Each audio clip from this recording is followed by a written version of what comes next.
Reload. I'm on my own, no help, don't need it. But I can't just hit it. They like Harry, you can see that. Like bitch, I mean it. They like Dolly, you a meanie. Like I don't mean it. You keep painting on your bridges. Cause I don't need it. I'm on my own, no help, don't need it. Hey guys, it's me, Light Coasters, and today I'm going over my top 15 roller coasters, 2022. This year I got 12 new credits, which may not seem like a lot, but didn't really go to many new parks this year, but my list has changed quite a lot, even though I've only gotten 12 new credits. So with that being said, let's get right into the list. Starting out with an honorable mention, my number 16 roller coaster, Cobra's Curse. I love this ride, but it just simply could not make the cut because I've ridden 15 roller coasters I believe are better. This ride, if you didn't know, is a very unique spinning coaster, starting forwards, then backwards before free spinning. It's an overall very fun and enjoyable family coaster. Coming in at number 15 is Ride of Steel from Six Flags Darien Lake. This was my first intimate and mega coaster, and not gonna lie, it was pretty disappointing. It only had 3 airtime moments, and the rest of the ride was pretty forceless. I'll give it credit for being a long ride, I guess, even though it was kind of boring. Coming in at the number 14 spot is Viper from Six Flags Darien Lake. This was my very first ever aero looping coaster, and it was surprisingly more smooth and intense than I thought. The first drop featured some great ejector airtime, and the layout sustained some very good positive G's throughout. Also, those final 2 corkscrews feature great hang time, and it is such a smooth, fluid element. I just can't get enough of those. A big winner this year is my number 13 roller coaster, Mind Blower from Fun Spot Kissimmee. I don't know if my rough tolerance has gotten just better, but this year my rides on this were a lot smoother than they were last year, so that's why I bumped this ride up from being one of my lowest ranked credits of all time to my number 13 spot. Coming in at the number 12 spot is Kraken from SeaWorld Orlando. This B&M looper has really grown on me as I've learned how to not get headbanging better. Also, with my tolerance for rattles going up, this ride doesn't bother me whatsoever anymore, so now I find it glass smooth and don't get any headbanging, and instead just get to enjoy the fun 7 inversions. Coming in at the number 11 spot is Montu from Busch Gardens Tampa. This is a fun B&M looper, and in the magic seat pulls almost 5 Gs. I really enjoy this ride. I've just simply ridden better roller coasters, in my opinion. And I do think this ride is a little bit overrated, all things considered. Coming in at the number 10 spot is Tantrum from Six Flags Darien Lake. This Gerstlauer Eurofighter provides a fun beyond vertical drop, 3 inversions, and some crushing positive Gs that no one can not fall in love with. To top it off, this one only has lap bars and runs glass smooth, making it a pretty much perfect ride. Coming in at the number 9 spot is a very special ride to me, Cheetah Hunt from Busch Gardens Tampa. This fun, intimate, family multi-launch coaster was not only my first ever launched roller coaster, but it also became my whole entire brand over on TikTok, which you should follow me on there, by the way, at Cheetah Hunt. Even if this ride wasn't as special to me, I would still love it because it's fun, action-packed layout with many airtime moments. Coming in at the number 8 spot is another very special ride to me, White Lightning from Fun Spot Orlando. This was my first ever wooden roller coaster, and I rode this on a very special day to me. It's a coaster I've ridden probably the most, with over 55 rides on this thing, and every time I'm always surprised with how much airtime it packs in. It also packs in some fun lateral moments which I am in love with. No matter how many times I ride this ride, it always leaves me fun and with my jaw dropped, so that's why it deserves my number 8 spot. And even though it dropped from last year, the ride has never gotten any worse.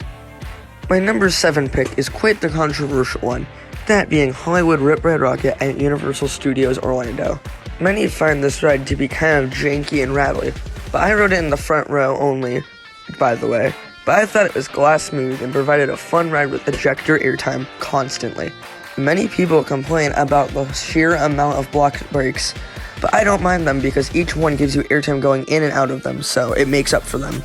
Also, the onboard audio adds so much to the ride. I love being able to pick a different song every time I ride.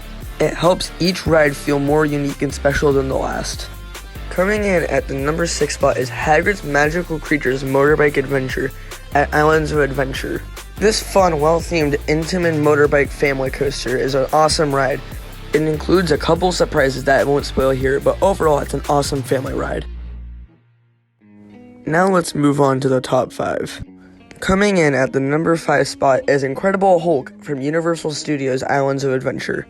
This is a very unique ride for a B&M, featuring an inclined launch and 7 inversions, and instead of starting with the typical loop, it proceeds to start with a 0G roll, then a cobra roll, before making the 4th inversion the standard loop. It also mixes things up by throwing in a corkscrew halfway through the ride.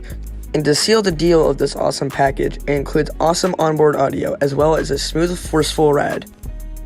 Coming in at my number 4 spot is Icebreaker from SeaWorld Orlando. The only premier rides coaster to make my list this year made a bold impression, starting off with 4 multi-pass launches, starting backwards, then forwards, then backwards again, then forwards. And when you go backwards, you actually head on a 110-degree spike. This awesome ride may not have much positive G's or very strong launches, but it's full of shocking ejector airtime that everyone is sure to love. And while many complain about the comfort collars, they personally do not bother me one bit, so I'm just fine with them being on this ride. Coming in at the number 3 spot is a very, very, very special ride to me, Mako from SeaWorld Orlando. This B&M Hyper was my first ever large-scale coaster. It is also easily the coaster I've done the most, at least 100 times, because this was my home park for over a year and I had passes. It went all the time and did it at least 10 times a visit pretty much. And this ride's tons of floater airtime hills always packed a punch no matter what time of day I rode. And while the part after the mid-course is commonly hated, I still always enjoyed this section, because those overbanks are always fun and whippy. Overall, this is a great ride and is probably one of the world's best B&M Hypers. Coming in at the number 2 spot was originally my number 1 before, Velocicoaster from Universal Studios Islands of Adventure. This ride's fun and perfectly mixes thrills and theming. And while I do say this ride's very overrated, I think the Mosasaurus roll is a great inversion and this ride provides many fun quick floater pops of airtime. And even if this ride is overrated, it is still my number 2 because it is still an awesome ride. It's just not the insane ejector machine many people put it out to be. And to no one's surprise, my number 1 roller coaster this year is Iron Gwazi from Busch Gardens Tampa. This RMC Hyper Hybrid is just a send from the heavens. Ejector airtime, whippy fun inversions, a smooth ride, insane crushing positive G's. There is not a thing to not love about this ride. There is nothing bad I could say about it. It is literally perfect. I also have to mention the pacing. This is by far the most fast-paced ride I've ever experienced. It does not let its foot off of the gas whatsoever. All of this goes together to put together what I think is my number 1 best coaster and the best coaster I've ever done, and what could potentially be the best coaster in the whole world, even over rides like Steel Vengeance. This is a coaster I would recommend to literally any enthusiast, so you guys better get out to Busch Gardens and ride this thing. And with that, that's the end of my list. I hope you guys enjoyed, and please make sure to subscribe if you guys enjoy coaster content. I'm late, and I'll see you soon.